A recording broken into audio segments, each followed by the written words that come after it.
All right. Good evening, everybody. My name is Eric Dobler. I am the founder of Dobler College Consulting, and I want to welcome you all to the State of Admissions. This is actually the first year that we're doing this presentation, and a lot that went into this was really looking back on the past year's admission cycle, uh, trying to make sense of everything that we saw, the results, and everything that everybody went through, and also starting to look ahead to the upcoming year. And we kind of, wanted to share all of this with you because as much as we work with our own students on keeping them abreast of everything and advising them, there's a lot of you who we're not working with. And we feel like we want to make sure that this information is out there. You can put it to good use and you can help yourselves as you're going through the process. Joining me tonight is the rest of the DCC team, Lara Poulios, Ashley McLean, and Lynn Bossart. So as we go through the evening, we're going to just go through a couple slides.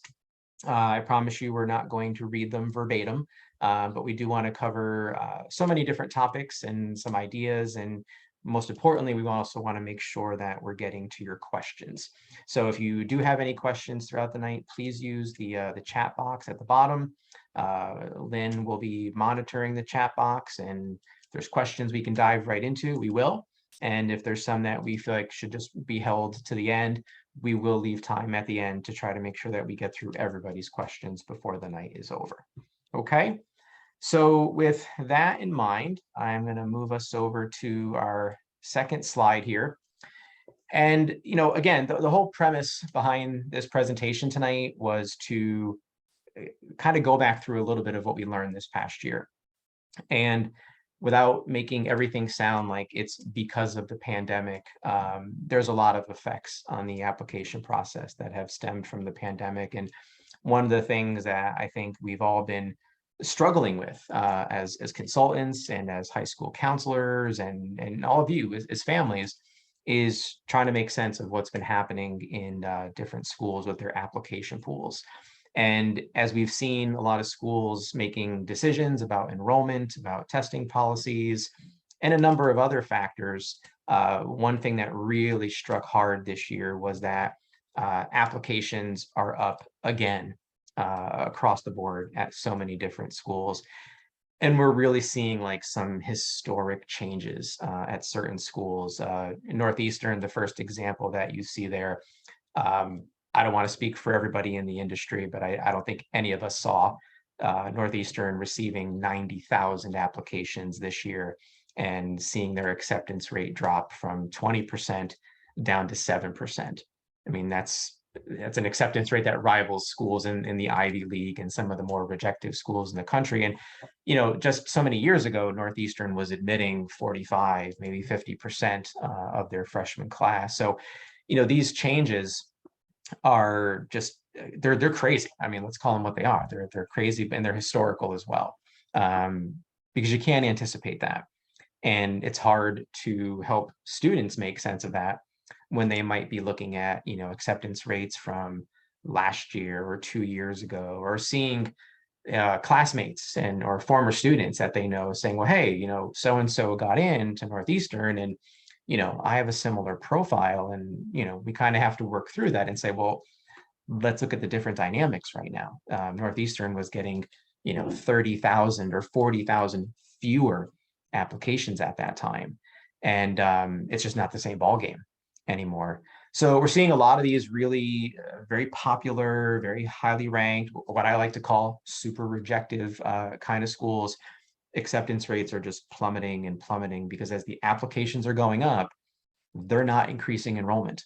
So it's more students for the same number of seats, and it's getting harder and harder to get into.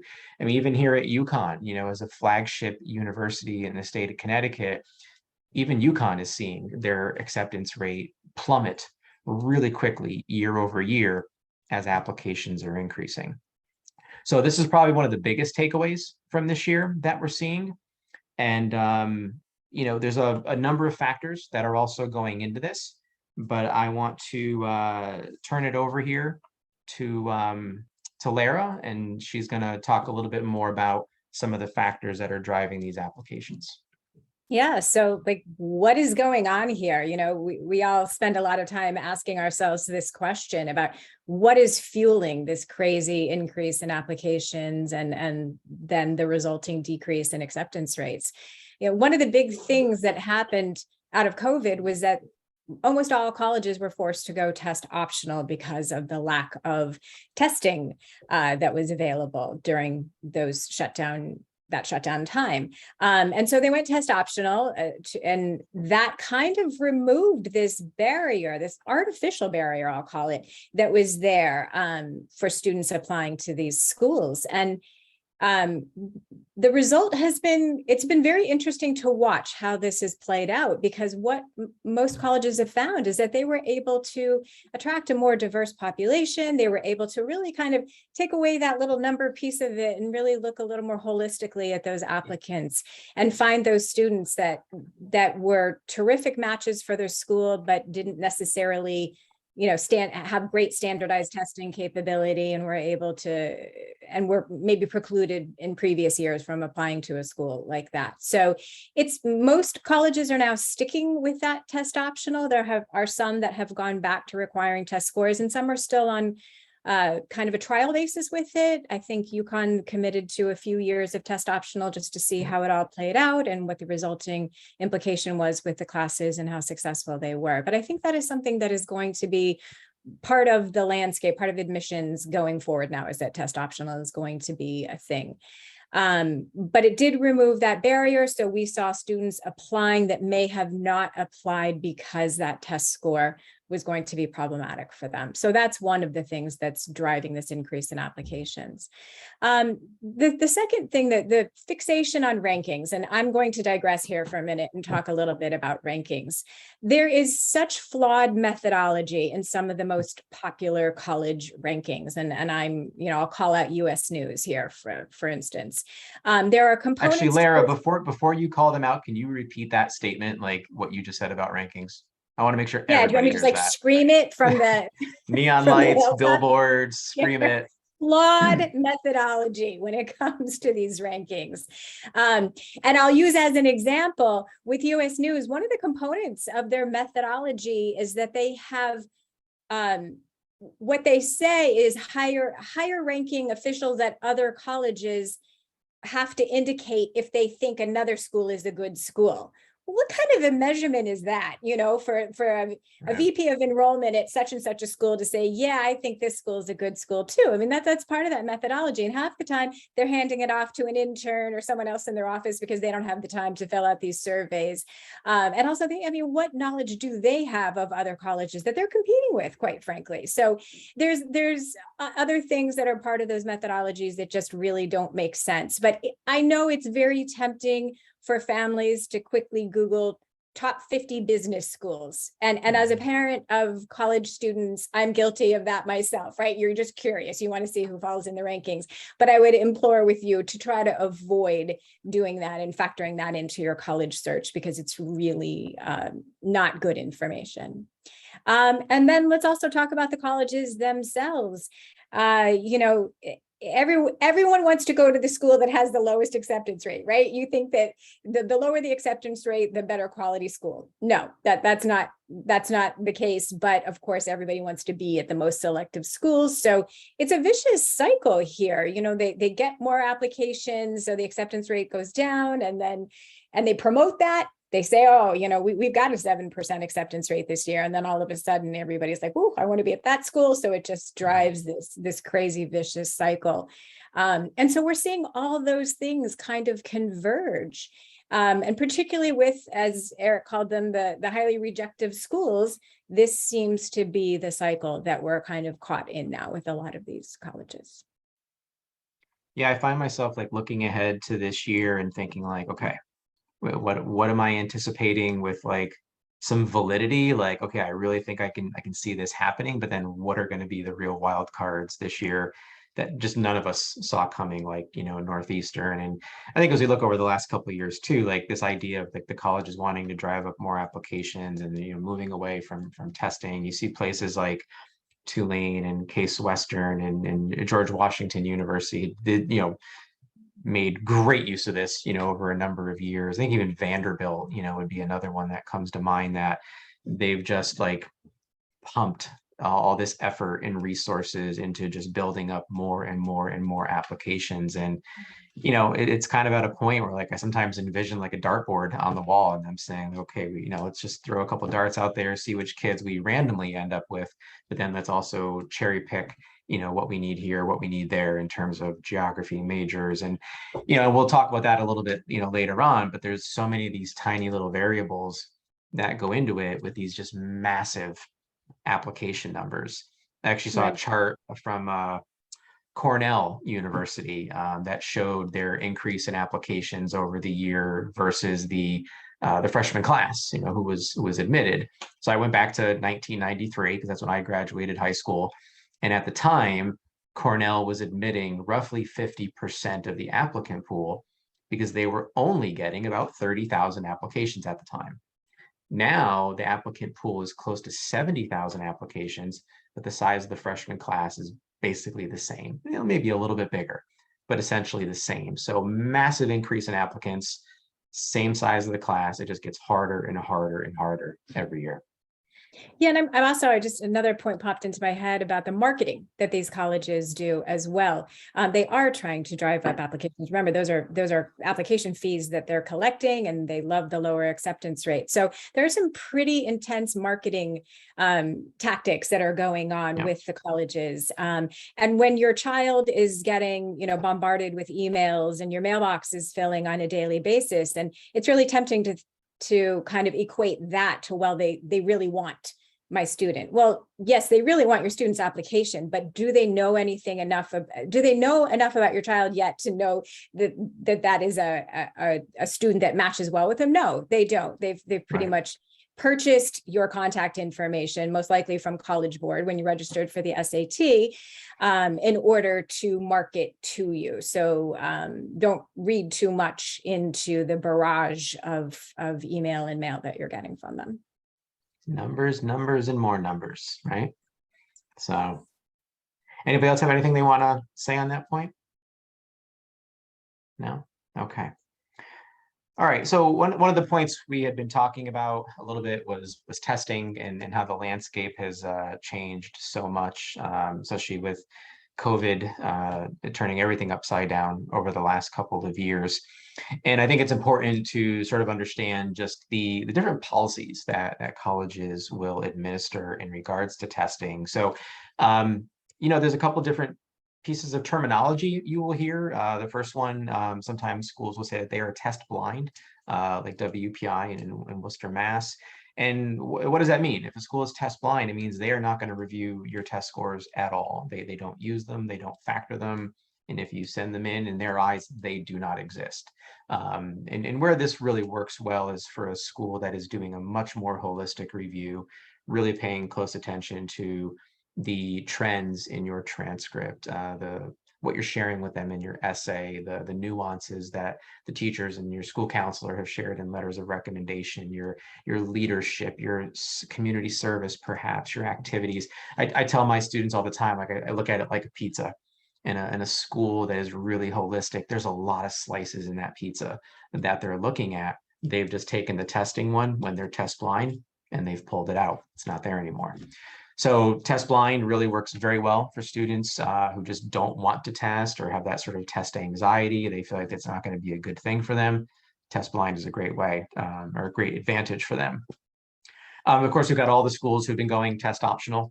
And like Lara alluded to, we've seen a number of schools say, hey, we're going test optional permanently. Some who've said, like UConn, they're committing to so many years. They want to study the results of this policy. What happens to the students who were admitted with test scores versus the students who were admitted without? Are they achieving the same level of success? Are they persisting? Are they graduating? So, there's that option. And then there's some schools, and I think you see this a lot with some of the bigger public universities where they're going year to year right now. And they're saying, we're going to extend it for one more year. They're reviewing, they are accountable to either like state board of regents or state government, where those decisions aren't just made by the college itself, they're made by other boards. In fact, the University of Tennessee is a great example. they had elected to go test optional, and they wanted to study it like UConn for about 3 years. They wanted to see what was going to happen. And then earlier this year, the state board in Tennessee said, no, we want all the public universities requiring test scores again. We want to see it as a metric. We want that in place. So no matter what the university wanted to do, the state board felt differently. And that decision superseded whatever the university wanted to do. So, you have the test optional schools who are, again, a lot of different pieces there. And when we're working with our rising juniors right now, and they're starting to look at schools and they're asking about testing, for some of them, we may not know what that testing is going to look like by the time they become seniors and when their applications are going in, because we don't know if a school is going to be continuing to be test optional, or could it be a situation like Tennessee where testing could come back as a requirement. So it's a very fluid situation right now. And I tell all my students, you got to go right to the school's website. Don't rely on external websites. Don't rely on anything else. Go right to the school's website to get that information, because that's where it's going to be most up to date. And of course, if you get on the school's mailing list, that's also a good thing. But Ashley will be talking about that a little bit later. And then, of course, you see the last bullet there with Purdue. They're test flexible. And historically, being test flexible has meant that a student could apply with either SAT scores or ACT scores, the old SAT subject tests, which no longer exist, or maybe a combination of AP scores. So a few schools would have policies like this. Where now Purdue's test flexible policy says that, hey, if you had the ability to test, we'd like you to submit your scores. And if you did not have the ability to test, then you do not have to submit scores. So it really becomes a very regional issue in terms of locations in the country where kids have been able to test and kids have not been able to test. So it's really important. You got to kind of know what the schools are asking for, what it means for your applications. I have 2 students right now who are going to be seniors, and Tennessee was on their list, and neither of them tested really well. It was a real challenge for them. We decided to move on without testing because they would have had to go up another probably 250 points in order to submit those scores. And then all of a sudden, boom, Tennessee went back to being test required, and both of them had to make the tough decision. They're like, I guess it has to go because it's not gonna add up. It's not gonna work. So you have to know. You have to know what's out there, what the colleges are asking for, and what you're up against. And I think, Eric, I think a general rule of thumb is that unless your child has a compelling reason not to test, that you want to go ahead and proceed, study for the test, take them 2, maybe 3 times if that's necessary, but really plan to apply with test scores, plan to have those test scores so that you have them if you need them, put the effort into prepping for that so that you have them. And that way you're not eliminating choices in advance by not taking the testing seriously. And then if the test scores don't match up, then we start to look at the test optional and the ability to be able to extract that from your application.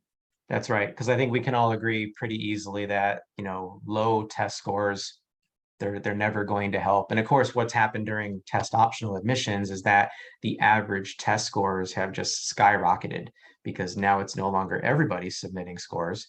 It's the kids who've earned the top 20%, 25%, maybe top 30%. So all these score averages are inflated. But what never hurts is a good test score. I mean, so even if a school is test optional and you test really well, you'd be foolish not to send that. And that's a slice of your pizza, that can go in there. And I tell my kids that all the time. So, yeah. All right. And folks, don't forget, if you have any questions, please post them in the chat. We're keeping an eye on those, and we'll definitely get to them throughout the night. All right, so our next slide is all about institutional priorities, and Lara is our resident expert on institutional priorities. So I'm gonna let her run away with this. Yeah, this is a favorite topic of mine for sure. So I'll start by telling that I was speaking with an admissions rep from a college that I will remain nameless, who told me that pretty much for the last application cycle, they had enough qualified applicants to fill their class 6 times over without having a decrease in average GPA, average test score, rigor of the coursework. I mean, they had that many qualified applicants that they could have filled the class 6 times without compromising any of the stats. And so that's what I want to address here is with the highly rejected colleges. How are they making decisions when you have that many qualified applicants? How do you begin to decide? And this is where institutional priorities plays a role. So colleges have governing boards that are monitoring what the class looks like. They're looking to see how the class shapes up, what demographics make up the class, and they are setting goals for what they want, who they want to be educating, who they want on their campus. And there are a number of factors, and you'll see here with the bullets, that they consider. Do they want to increase their first generation students? Do they want to say that they've got representation from all 50 states, but they only had 49 last year, and gosh darn it, they need North Dakota in this coming year so that they can Always say that. North Dakota. You know, does the tuba section sound bad in the marching band? And do they need more tubas? Or was there a generous donation from alum for new chemistry facilities who said, if you're going to get this money, then you're going to increase the number of women that are being educated in your chemistry department. So I want to see an increase in that. So there are these forces at play. There are these goals that are there with each college. And the people who are setting these goals are communicating this to the admissions department, and they are using those goals in order to make those selections when they have such a large number of qualified applicants. It isn't just that they have a certain number of applicants and they're taking the top X percent. That is not how this works. They are literally shaping the class that is coming in. And I think it's important to remember that when you hear that this neighbor got into this school, but this neighbor didn't, and they had identical GPAs and took the same classes, that is, institutional priorities are factoring into how they are making those decisions about what looks to be equally qualified candidates. Now, there's a lot of this that is out of your control. You certainly can't control your demographic makeup or whether you're first gen or not. But really, I think the lesson to be learned here is that researching the colleges that you plan to apply to is so important. Get to know those schools, get to know what they're looking for in the incoming class. And you can't go and ask what your institutional priorities are, but did they just build a new chemistry building, and are they looking to build the students that they're bringing into that department? Get to know those schools and what matters to them, and know if you as a student, if you match up to that school, are you fitting the bill for what it is that they're looking for? Because within the context of your application, as particularly with supplemental essays that ask the question, why are you applying to our school?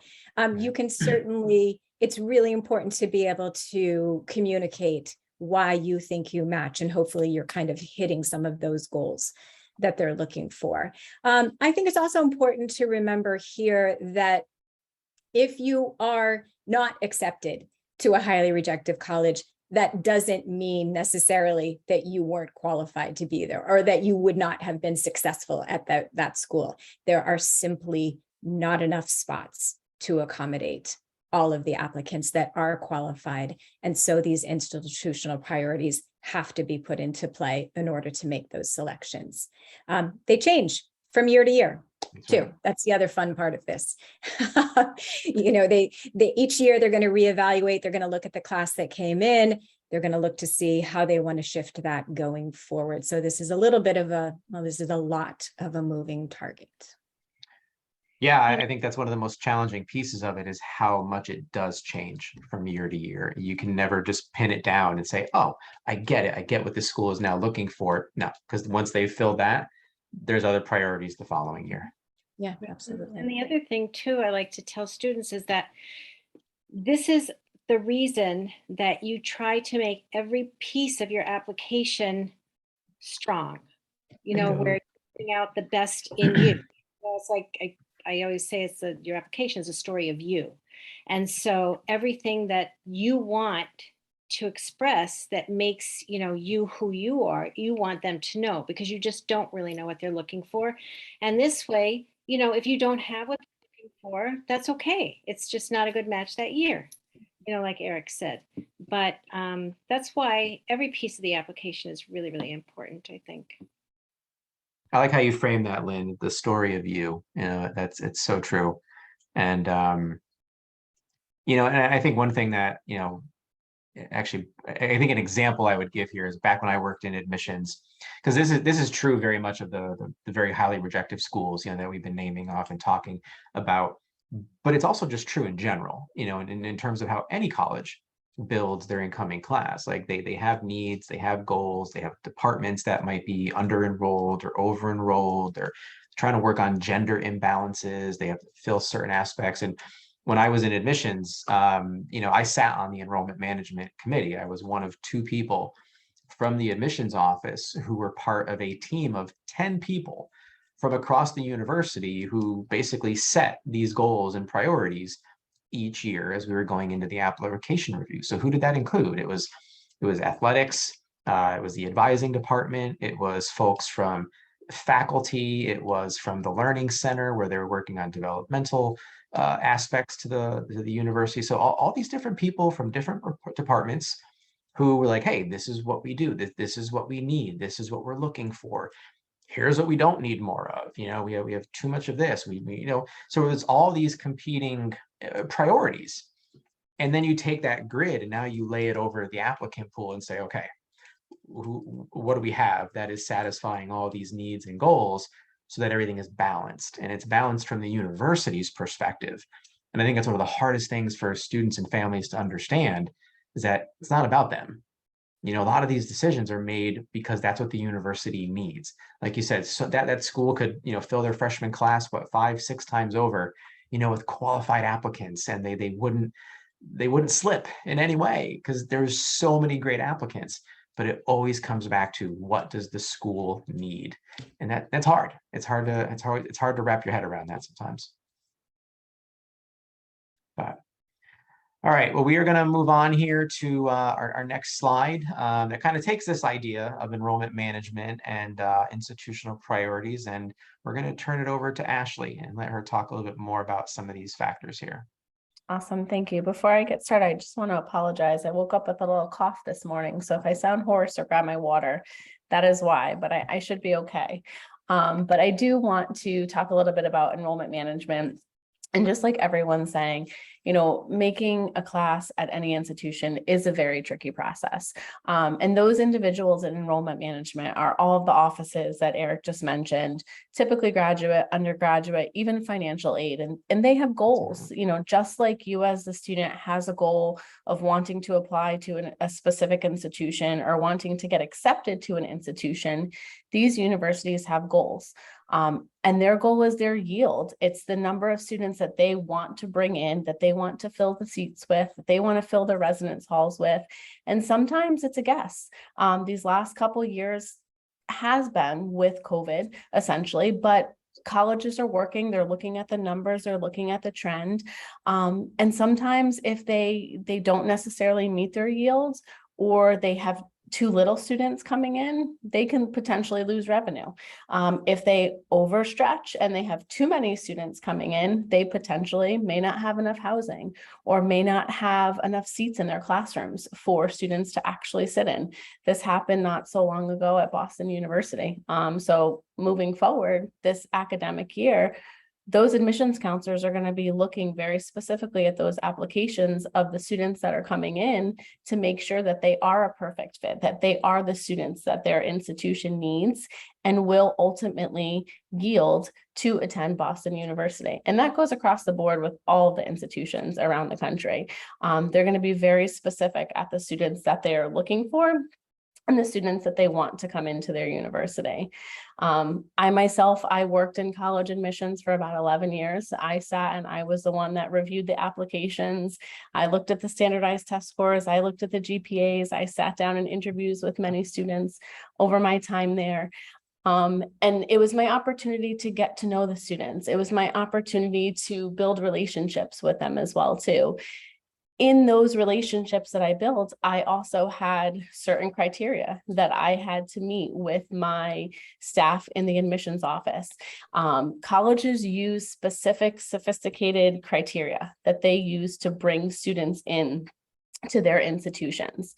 They want to make sure that the students from year to year are solid students, are meeting the student profile of the students coming into their institution, and are supporting the overall goals of the institution. Like Eric was saying, do we need more athletes on campus?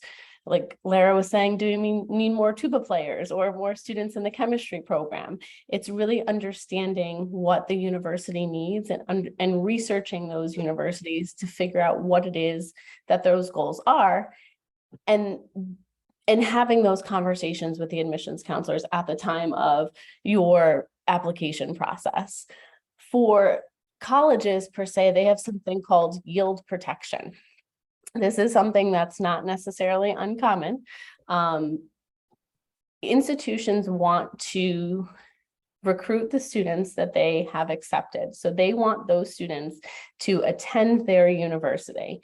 They want to make sure that the students that are accepted, that are coming to their institutions, are moving forward as a student in their respective university. And like Lara was saying, it's very difficult to compare, and it's hard to not compare yourself to someone else that may or may not have been accepted to an institution when you have a similar student profile as your neighbor, as your best friend, as your cousin. Unfortunately, though, if you're applying to different institutions, if you're applying to the same institution, your admissions decisions might be different. And that is because of yield protection. Universities are doing what they can to protect their yield, their goal, to make sure that the number of bodies that come through the door in August, when it's time for students to move in, are exactly where they need to be and what they need to be for their goals to be met for the individuals that are working in the enrollment management offices.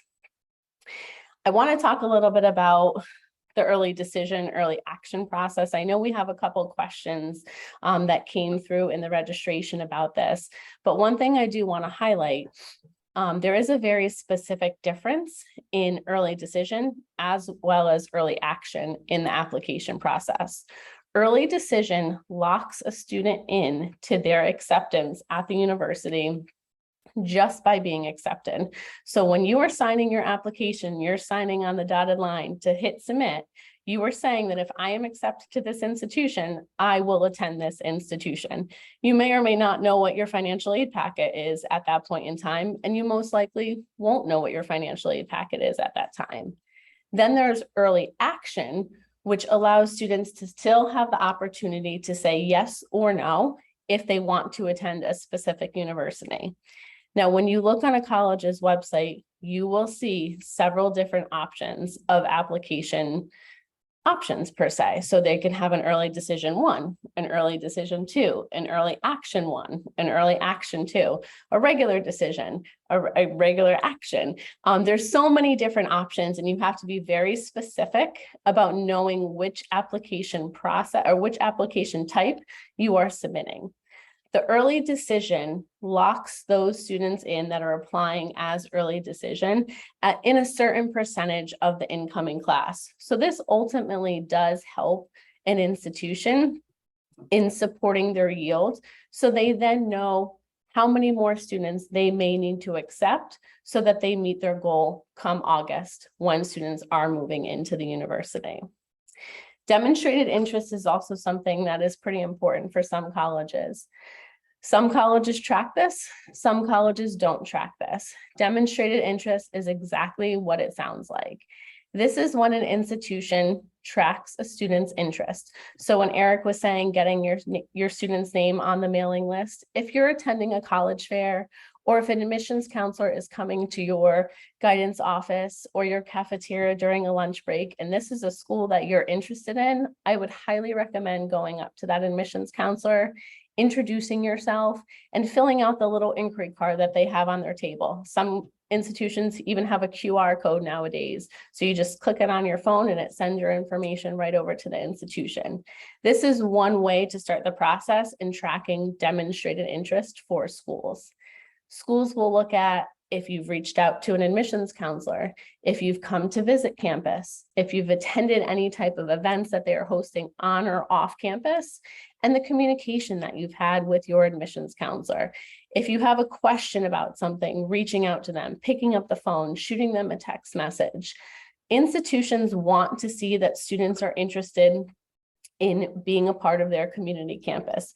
They want you just as much as you want them. So it is important for the institutions that do track demonstrated interest to make sure that you are showing that. And a great way to do that is opening that communication by filling out, like I said, a small inquiry card. Most institutions that do track this will have it on their website, so it's available to students or school counselors or parents, and you can even ask if you wanted to. But it's always good to open those conversations and have a mean of communication with your admissions counselors that you're working with. I myself will say that there were times that students had continued communication with me. And although the institution that I worked for didn't necessarily track demonstrated interest, it was in those moments where we had to have a yes or no decision on a student's application that I was able then to go to bat for that student. And I was able to recommend that this student is a good fit for our university because of X, Y, and Z in the conversations that we had had. So if a school does check demonstrated interest, it is important to have those open lines of communication because it will ultimately affect your admissions decision when the admissions counselors are looking at your application. And I'm going to take a quick sip, sorry. So Ashley, I heard once that from an admissions rep that in their office, they called prospective students who had never had any contact with the university, they called them stealth applicants because they were coming in out of nowhere, not on the radar screen. Yep. And if you have two applicants that are equally qualified and one has done a tour and talked to a rep and gone on the website and, you know, explored versus one that never had any contact, I mean, it's just a no-brainer about who's going to get that offer. Absolutely. If you're down to one spot. You know, I've had students that I haven't had any conversations with, and then I've had families show up at my office with pepperoni bread. I would say that's a little bit extreme, but who doesn't like pepperoni? I remember that student. It's like a slam dunk. It was really good. I have to say that. And I did enjoy it, but there are opposite ends of the spectrum, obviously, but it's always good to have those conversations. And like I said, there were many times that there was questionable, you know, criteria on a student's profile, nothing bad, but they just maybe didn't have a high enough GPA for a specific program. But that student showed me over their time working with me and talking with me that they were committed, that they were dedicated. They talked about their essay, why they were so passionate about, you know, this particular major. And I was able to go to bat for that student and have that student accepted to the university. And actually, I'm thinking about one student in particular. I just attended her wedding last weekend. So it just goes to show having those conversations certainly can support you in many ways to move forward in the process on your college journey. Yeah, I don't think that can be stressed enough. I have never in 12 years of being a consultant and 10 prior years in college admissions, have never seen a situation where a student has made a really good, authentic effort to reach out and ask questions and show that interest and visit and not have it help in some way. You know, in fact, I could think of several situations where because the student reached out, because they asked questions, because they stayed in touch with their rep, like really great things happened. I mean, you know, extra scholarship money and, you know, addition to an honors program and, you know, extra help when something went haywire with paperwork. I mean, someone shows that interest, like that's part of this relationship, right? Like you get to know your rep, you invest in that relationship, they turn around and invest right back in you, and nothing bad ever comes of that. I think it's one of the best things students can do along the way. I also want to add that, you know, sometimes students will get deferred from a decision. Yep. So if they apply early decision, early action, and then they get deferred to regular decision, means that their application is going to be reviewed at a later date. I always say, let's take a look at your demonstrated interest. Whether, it matters, whether they track it or not, it's really, not that important, I think, because they, like, Ashley said, they want students who want them, So I had two students one year, a couple of years ago, both of whom got deferred from their top choice. And, one of them told me, well, yeah, I looked at the YouTube college tour.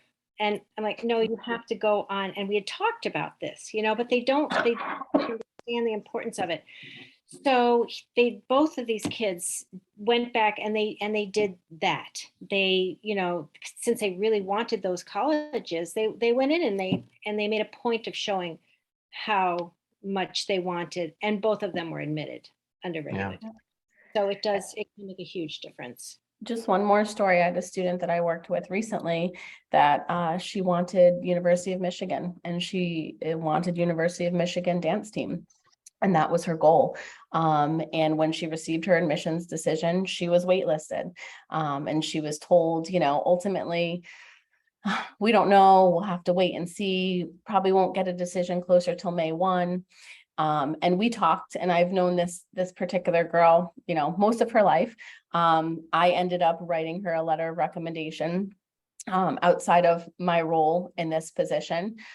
She actually drove from Connecticut all the way to Michigan to attend a dance clinic for the school. Within 2 days of her attending that dance clinic, she was immediately accepted to the institution, her dream school. And it's because she showed that interest. She's still working on getting on the dance team because they already made those decisions, but she's already established a relationship with the coach. She's already attended 2 more clinics, and the coach knows her by first name at this point. So it does make a huge impact for sure. Institutions and individuals within the institutions want to make sure that you're serious, and they want to work with individuals that are serious as well too. Yeah, absolutely. And we have one more slide to get to, which is Yep. really like, hey, taking all of this and what do we do with all of this, right? Or what do you all do with this as families? But one last point I would make about this is when it comes to the financial aspects of all of this, right? After scholarships have come out and financial aid awards have come out, you hear a lot from families about, well, can we appeal this? Can we ask for more? Can we help fill these gaps? If you have not shown any interest in the school, don't even bother trying to negotiate that, because that is a non-starter with any of these schools. And that's something we really try to stress to students along the way. If you are really serious, you don't want to do this with everybody. You're not trying to, put this effort in across, 18 different schools, but the schools you're really interested in, you really want to be there, get to know them, engage, talk to the reps, ask questions, develop that relationship. Good things are always going to happen. Absolutely. All right. So now that we have thrown so much information and stories and anecdotes and at you all night, obviously there's a lot of things at work here, right? A lot of moving parts. And, one of my hangups every year is people refer to me as the expert. Well, you're the expert. You're the expert. I'm not an expert. Like, I just invest like countless hours of time trying to stay on top of all of this, as we all do, because there are so many moving parts. So we live, eat, and breathe this. But as families, do you really want to live, eat, and breathe this? No, of course not. So what do you do from this point? So Ashley, tell them what they do. So as you've heard, there's a lot of different factors that go into this process. It's not just submitting an application and getting a decision. Everything that we've told you today is a small piece of what goes into a student stepping foot on a college campus come August. I think the most important piece of advice that I can give you is the student needs to be in the driver's seat in all of this. At the end of the day, the student is going to be the one in the classroom. The student is going to be the one stepping foot on the college campus. It has to be the choice of the student at the end of the day. Now, of course, I say that with a grain of salt, knowing that most often a parent will be financially supporting the decision of the student, but that's also a conversation that you guys need to have amongst yourself to figure out what will work for your family and what will be the right fit. But to the students, you really need to know what you want, and you really need to know what you don't want. at the same time. And part of how you'll learn that is by visiting college campuses, and is by asking questions to the admissions counselors and the current students. Parents, you're there to guide your student, you're there to support your student, not make the decision for the student. I will be the first person to admit I am somewhat of a helicopter parent, and I try really hard not to be. I have a 5 and 6-year-old, but I'm learning very carefully, and I know it's hard. But at the end of the day, when it comes to this decision, it's ultimately about the student, and they need to be comfortable. They need to feel at home in that college environment that they're going to. And understanding what is and isn't in your control. There's so many factors that we talked about today. Understanding that you need to be flexible, understanding that you need to be adaptable as well too. You know, there are certain situations that you may have planned in your head that are you thought were going to happen, and may or may not happen for you, and may happen in a different way. And that's totally okay. Just know that just because a decision doesn't necessarily go the way that you want, doesn't mean it's a bad thing. It might be a better opportunity that you had no idea about. That's right. Balancing your list is extremely important. And one of the things that I want to focus on here is understanding who you are, understanding who your child is, more than the brand of the institution that you're looking to apply to.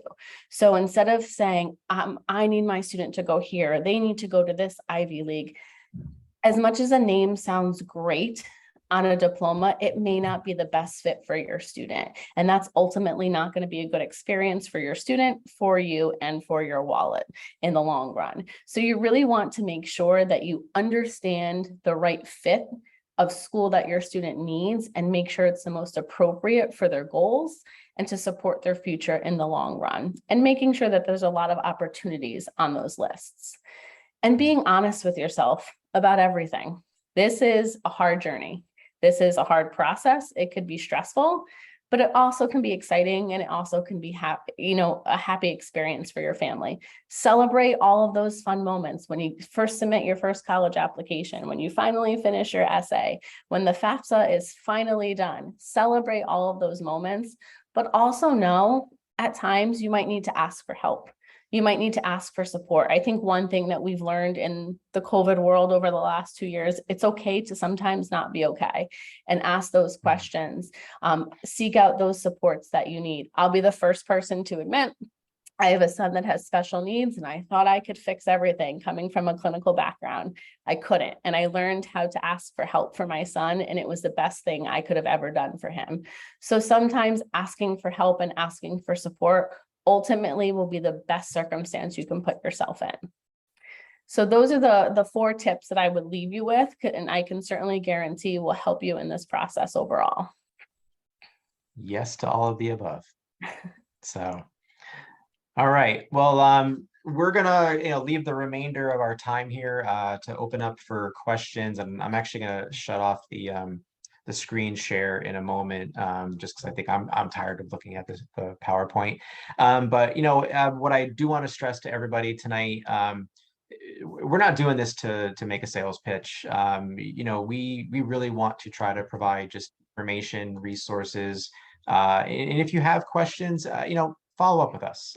You can get our contact information here. It's on our website. You can reach out to any of us at any time. And whether that is a basic conversation because you have a question or two, or you want to schedule a consultation, you want to talk more about how we might be able to help you with your college planning.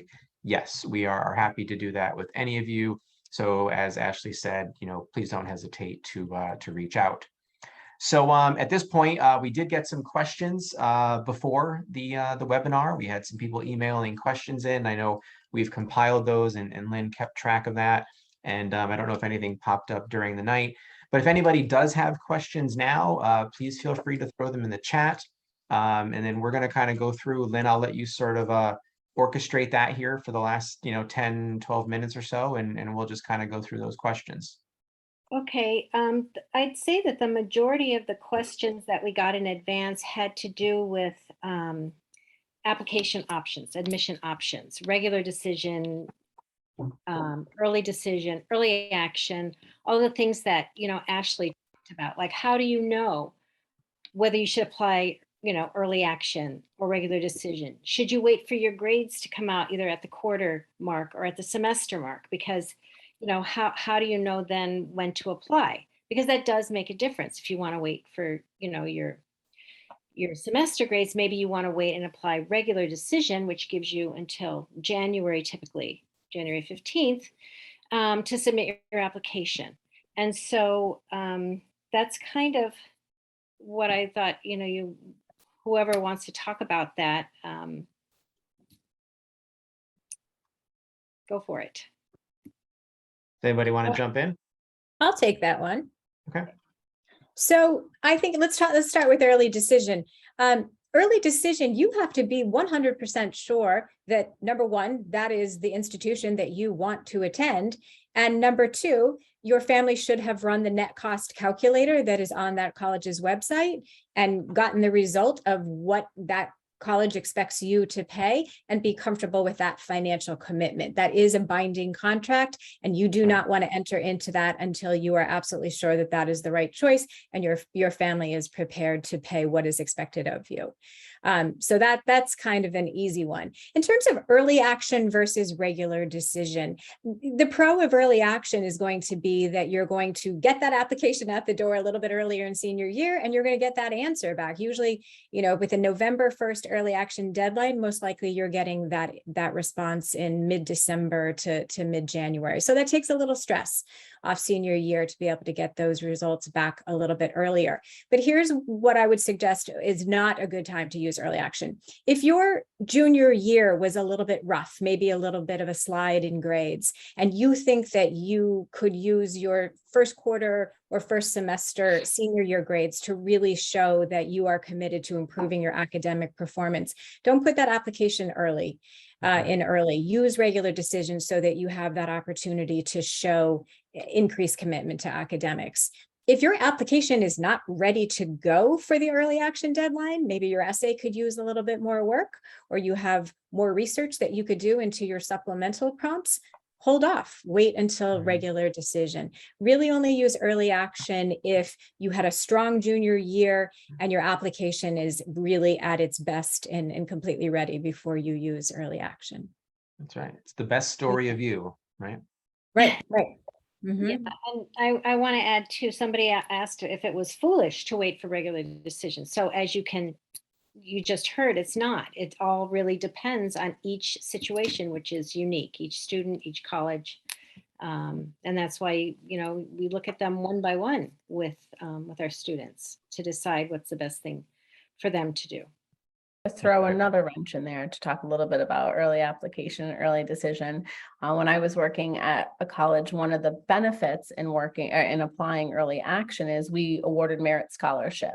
And the later you went in the process and the application process, or the later we received your application, some of that merit scholarship actually went away based off of the university's ability to award that. So if you do have a strong application, it is okay to do early action. There's not a bad thing with doing early action, but like Lara said, if you need to bump up those junior year grades, or if you need to work on some other aspects of your application, it certainly is okay. But it is super important of just knowing the institutions that you're applying to and making sure your application is the best fit for that particular school. I think pay special attention to the college's websites about priority application deadlines too. So I'm going to use the University of Connecticut as an example. They have a priority deadline of December 1st, and that's for merit scholarship consideration. You can apply after December 1st. I think their regular decision, I don't know if it's January 15th or it's something a little bit later. But if you want priority consideration for merit scholarship, it is very clearly stated on Common App and on their website that December 1st is that date. So pay attention to what they're saying on their website and within Common App about those priority dates. Yeah. And with UConn, that's also priority consideration for the honors program as well. So it's a two pieces there. And I think, along those lines, what you also want to do is you have to think about who you are as an applicant.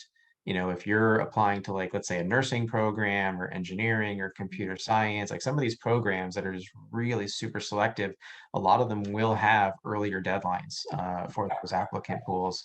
Another just quick financial piece, we've also seen some schools where if you apply early action, they actually throw in an extra scholarship because you've applied early and you've shown that interest and they want you. So they're rewarding you with that extra money. So yeah. That's a good segue into this question that we got, which is, do most private colleges give students some kind of a scholarship? So let's just broaden that to say, do all colleges give some kind of scholarship? I was gonna say, we have to define most, right? Like what's most? The majority. Ha! Yeah. How's that for clarity?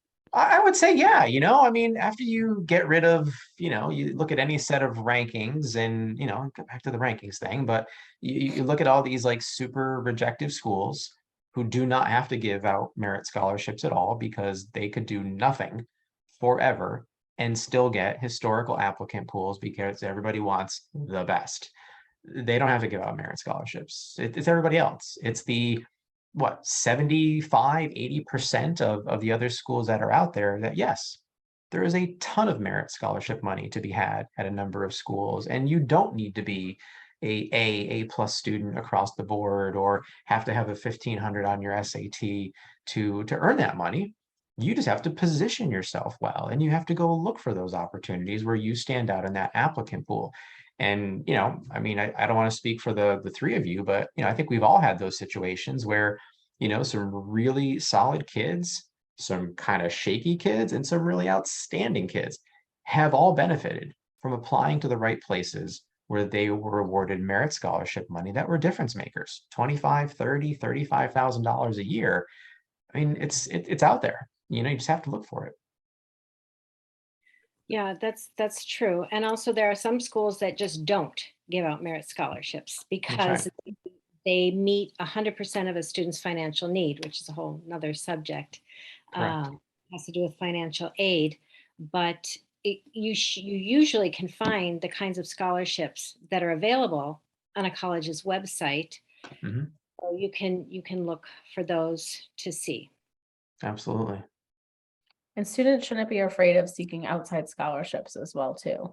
A little bit can go a long way. So students need to look as well, too, because those can be added on top of merit scholarships as well. And that doesn't necessarily need to go to tuition.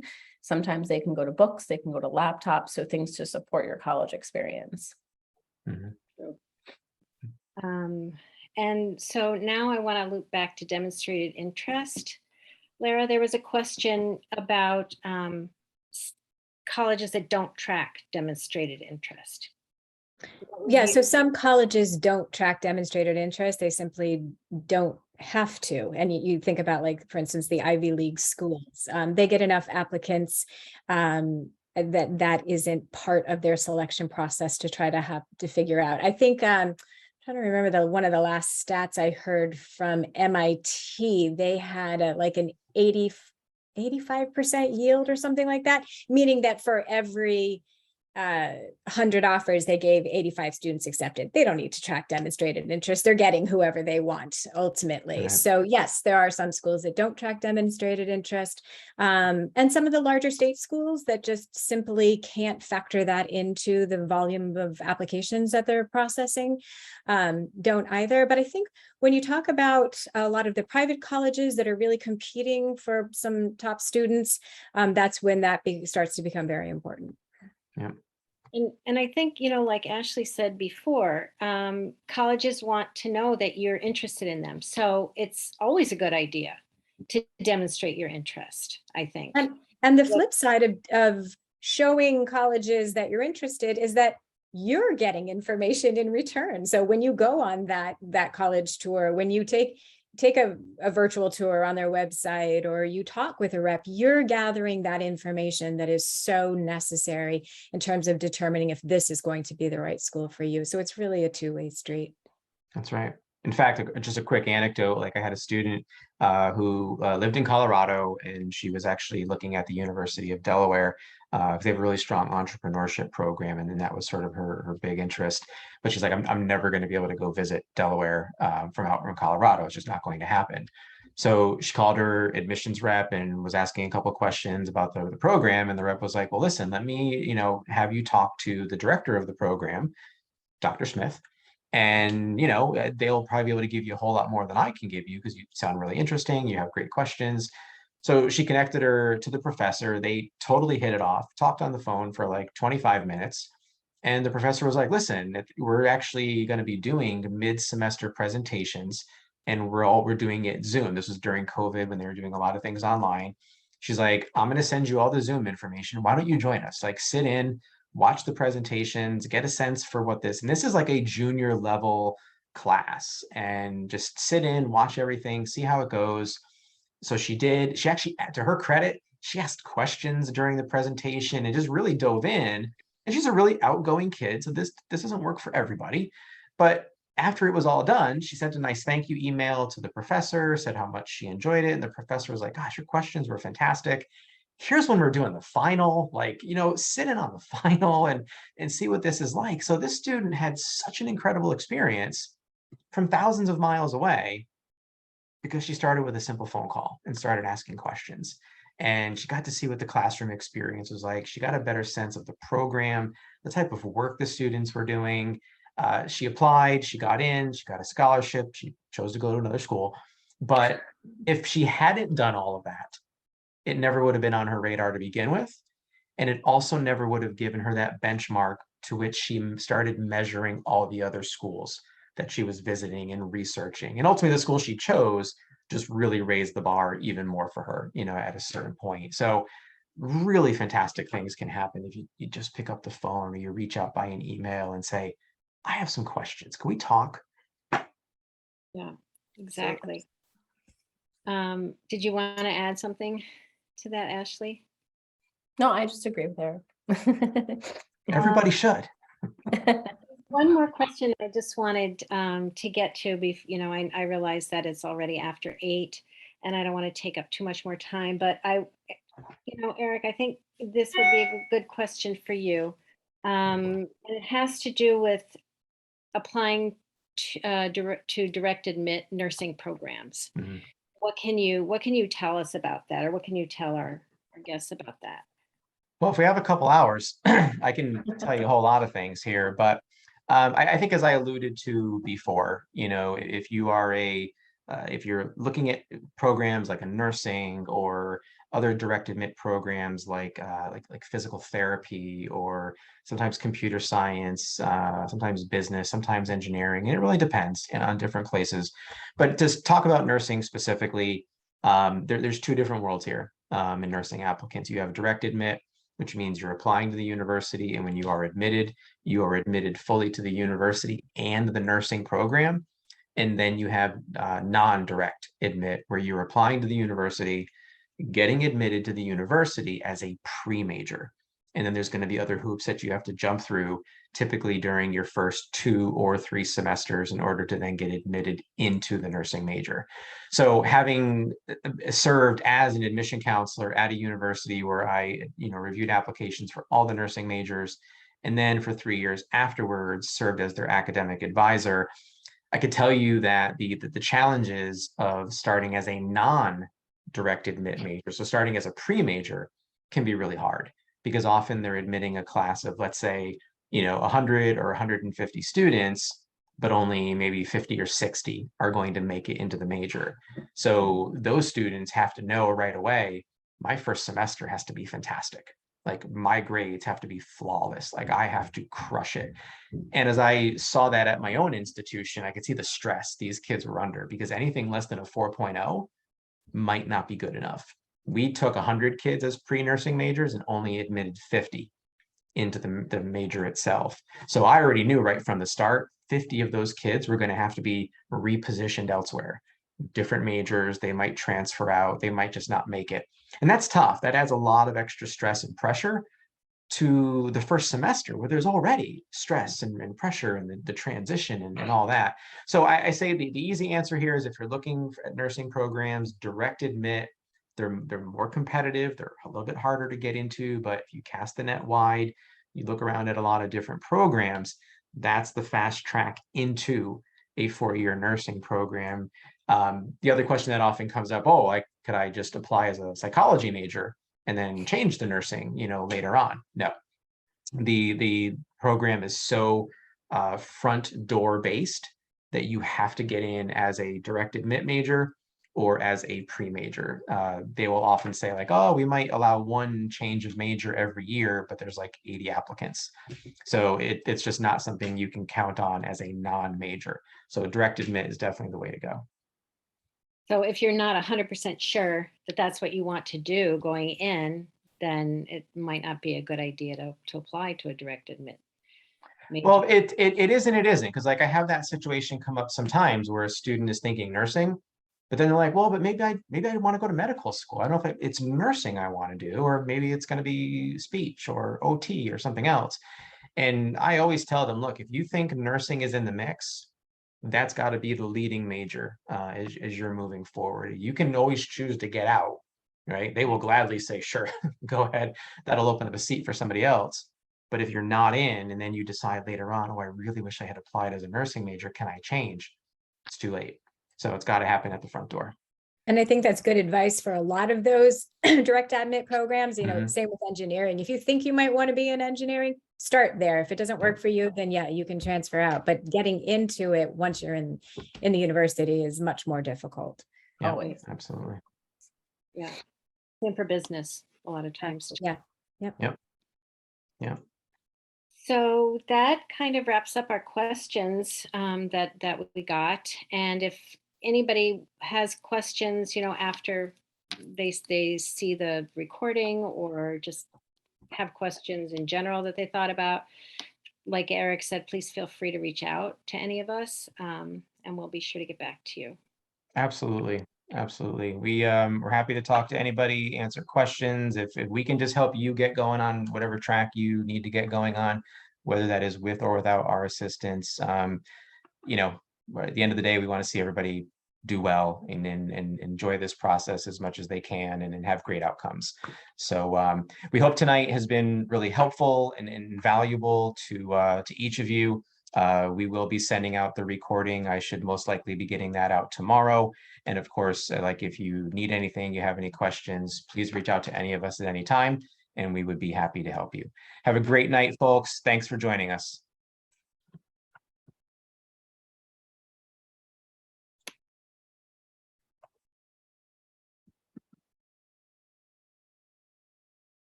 I can shut the recording off at least here.